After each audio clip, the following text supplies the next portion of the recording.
Hello! Today we're going to learn about variational inference and the evidence lower bound objective. Alright, so what are we talking about today? VI and ELBO. Alright, great. So assume that we have a generative model with a latent variable z and a data point x, some observed variable x. So for example, right, you could say z is like maybe like rainy, if we were doing weather, rainy, sunny, cloudy, right? These are our options. And then the observed variable, right, might be like something like amount of sunlight, right? Or it could be like humidity, these kinds of things. So our point is that we want to, given some data x, right, we want to model this process. So we want to create a generative model P of z x. Yeah. So today we're going to learn about one way to model these two functions. Okay, cool. So this is what we want. And we specifically want we specifically want the one that will fit the data the best. And so what does that mean, right? What does it mean to fit the data? So if you assume that we observed some data D, right, and this was sampled from P of x, like the true population distribution P of x, then the point is we want to find some way to fit the data. And one way that we can do that is through the KL divergence. So we can formulate this as minimizing the KL with respect to your parameters that model this. So we're doing this in a parametric setting. So we want to find the parameters that will minimize the KL between your data distribution, so P of x equal to D, and for KL I like to do this just to remind myself that this is asymmetric, and that is kind of like we're trying to fit this one to this one, so that's one way to think about KL. That's why I just add this little arrow at the top. But yeah, so we have P of x equals D, and over here we have what? We have P of x equals D for theta. So this is the true data distribution. And our goal is to minimize the KL between this one and this one. All right. So that's what we're trying to do today. Yeah, so this is an interesting problem, right? How could we do this? Right, so to get started on this, another way we can think about it, okay, equivalent way, is that we want to maximize the likelihood of observing our data. So we can say that this is max log, because log is a monotonic function. This doesn't change anything, of P theta x equals D. Right. So this is another way to say the same thing. Okay, well, this is interesting. So how could we go about doing such a thing? Right, so how would this work? Well, okay, yeah, this seems kind of crazy, right? How are we going to optimize this? So let's consider this one for a second, this P of theta x, and right now we'll just drop the theta. So when I just write it without the theta, just assume that this is the thing we're trying to model. So what is P of x? Well, P of x is P of x and z over z. Now the issue with this is that, in this example I gave you, there's only 3 classes and they're all discrete, so it's not too bad. We can evaluate this, and in fact it would just be a sum over all the possible z.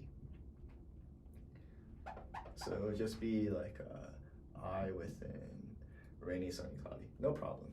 But in practice, that's not really the case. In practice, we're trying to predict like a multi-dimensional continuous vector, right? So that's not so easy. Like z will belong within R of n or something like that.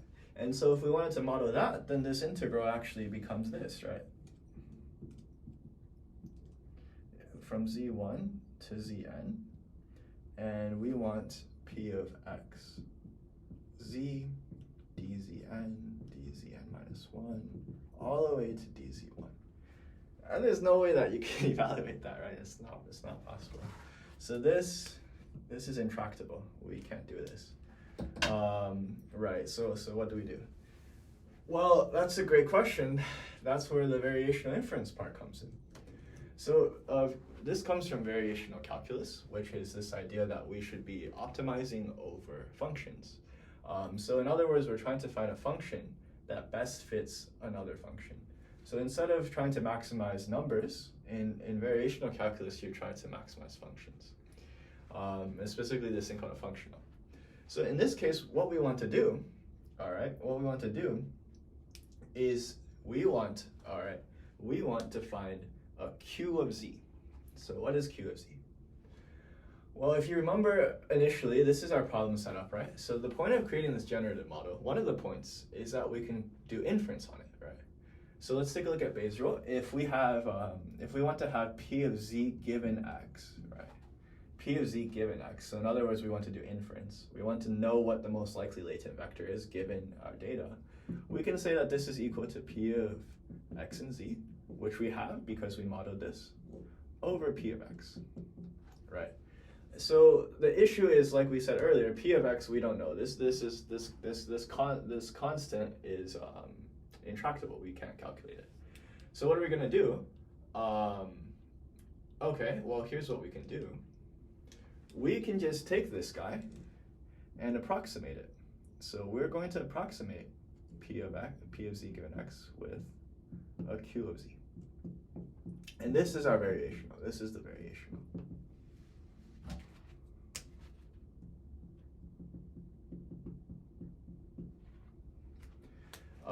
Right, so what we want to do is we want to find this Q of Z that best matches P of Z given X. And if we can do that, well then this is great, because now we can evaluate this P of X. We can minimize, we can find P of X now, because we'll have P of X equal to P of X Z over P of Z given X.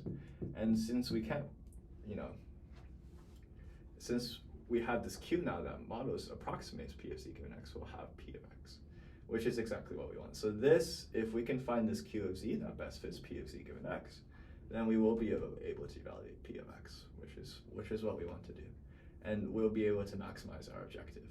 So in other words, by doing this simplification of P of Z given X, now we have something that will hopefully become tractable and something that we can now optimize. And also by doing such a thing, we should be able to do some sort of inference, hopefully. Yeah. Okay, so let's get into it then. So how's this going to work?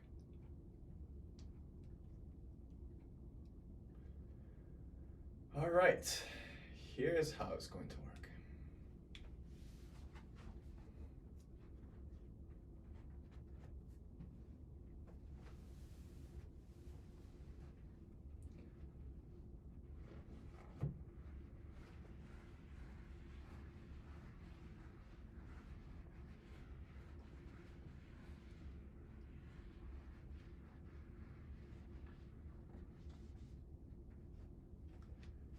All right. So we have this.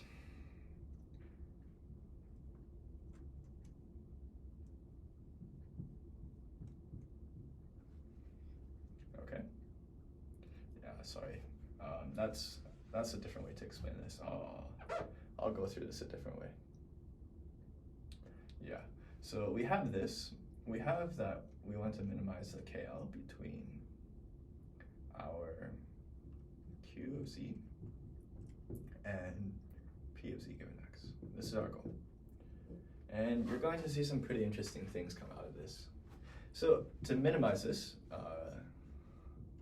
we have that this should be equal to what? This should be equal to the integral of log Q of Z over P of Z given X,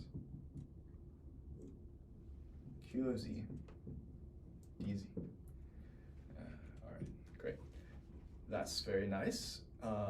What can we do with this, right?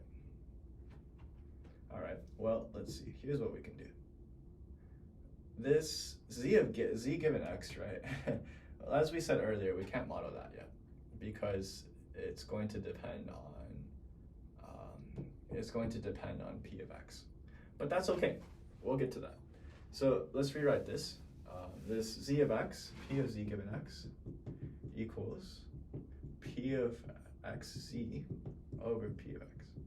So let's just plug that in right here. So this is from Bayes' rule. We're going to plug that right in. So we have log. Now I flip this because this is on the denominator. So I have q of z, p of x, p of z given x.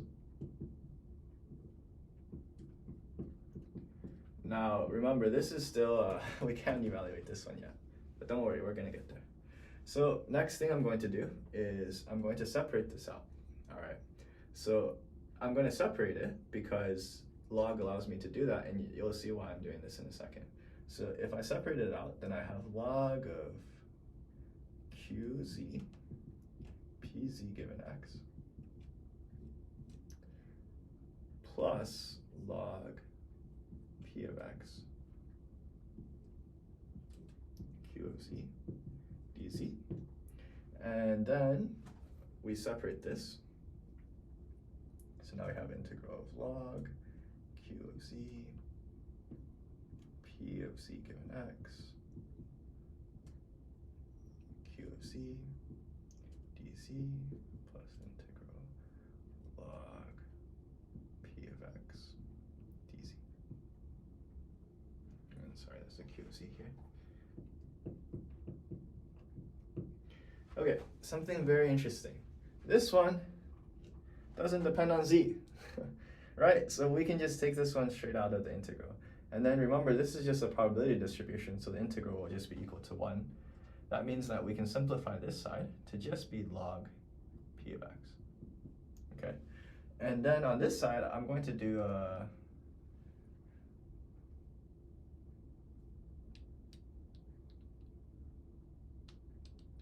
pretty interesting trick. What I'm going to do is I'm just going to minus twice. I'm going to just take a minus here, and then another minus. And then because log, you multiply something, it's equivalent to raising it to the power of, this will just be equal to this. Which means we can just rewrite this as negative integral log q of z, p of z given x, q of z dz plus log p of x. And so here's the whole point. This is it. That's the cool thing. Because now, right, this is tractable. All right? This is tractable. Q of z, we can choose however we please, so that one we can evaluate. And p of z given x, we can also evaluate.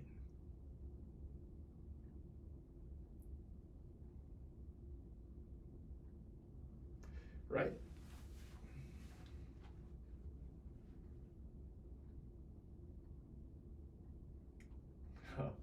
Oh, that's an issue. Sorry, my bad. This should be x of z.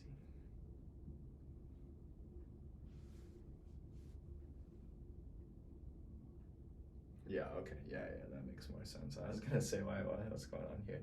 Okay, yeah.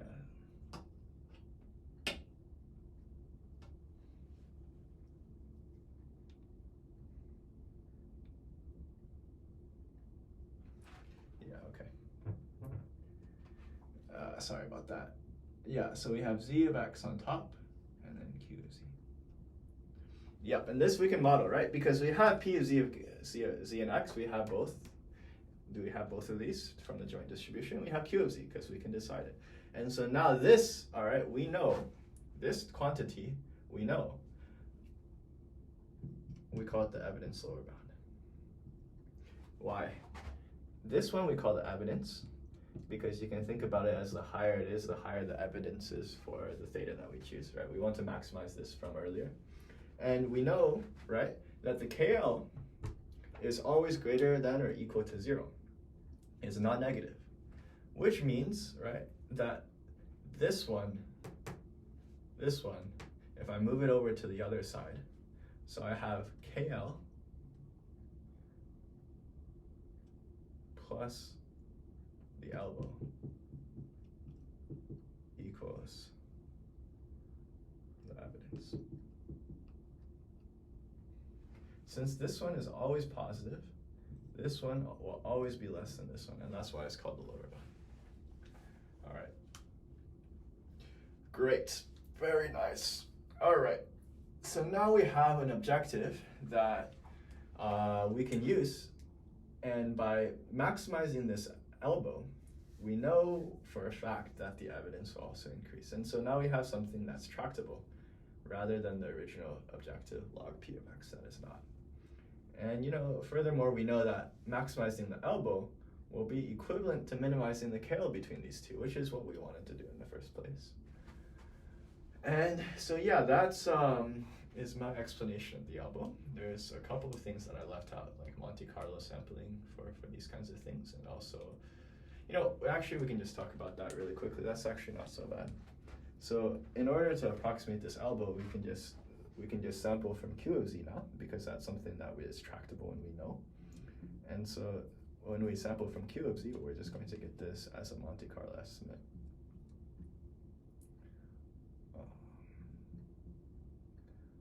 And then so this X will be coming from Q of Z. Let's call it Z.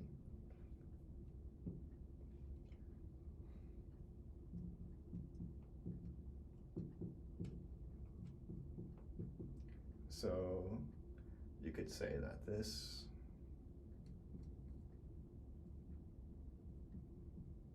is an approximation of log p of x.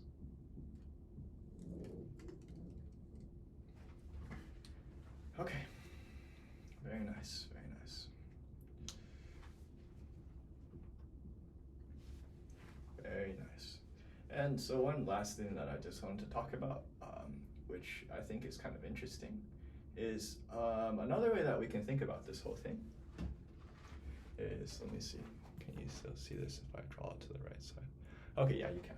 So you can see all the way up to here. Okay, so this is cool. All right, this is cool. So we can think about this a different way too. So this is from the motivation of trying to minimize this KL, and so then we ended up with something that is tractable. So another way to derive this ELBO, I think another good way to think about this, is if we had initially had p of x, log p of x, right? What is this equal to? Can you see that? Okay, you can see that. Log p of x is equal to integral of p of x z dz, right? What does that equal? Well, this is nice, right? Integral of p of x and z. Then, well, we can do this. We can do something like similar to accept-reject sampling, actually. So p of x z, if you remember, right? This is nothing but p of z given x divided by p of x. I just rearrange this and then go over, right? So p of x and z is nothing but p of z given x.